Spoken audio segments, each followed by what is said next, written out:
ഇങ്ങനൊരു ഐഡിയ തോന്നിയപ്പോ നിന്റെ മനസ്സ് വെച്ചാ പോരെ? അത് അബുവിനോട് പറയാൻ പോയത് എന്തിനാ? ഇപ്പൊ പകുതി അവനും കൊടുക്കണ്ടേ? കൊടുക്കണം.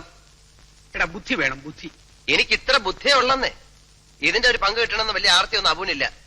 എങ്കിലും അവൻ പിന്മാറിക്കോട്ടെ, നമുക്ക് ഇൻഫോം ചെയ്യാം. നിനക്ക് ഒറ്റയ്ക്ക് പോകാൻ പേടിയാണെങ്കിൽ ഞാനിവിടെ വരാം.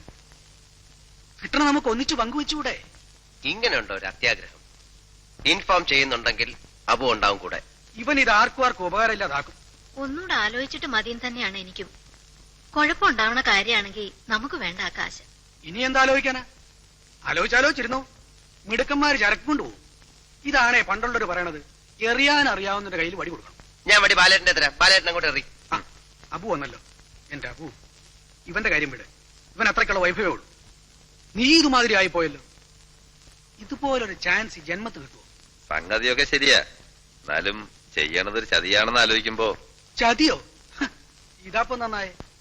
നാടിന്റെ സമ്പദ് വ്യവസ്ഥയ്ക്ക് തുരങ്കം വയ്ക്കുന്ന കള്ളക്കടത്തുകാരെ പിടിക്കാൻ സഹായിക്കുന്ന എങ്ങനെയാ ചതിയാവുന്നേ? ഇതൊരു സാമൂഹ്യ സേവനം കൂടിയാണ്. കാശിന്റെ കാര്യം വിട്.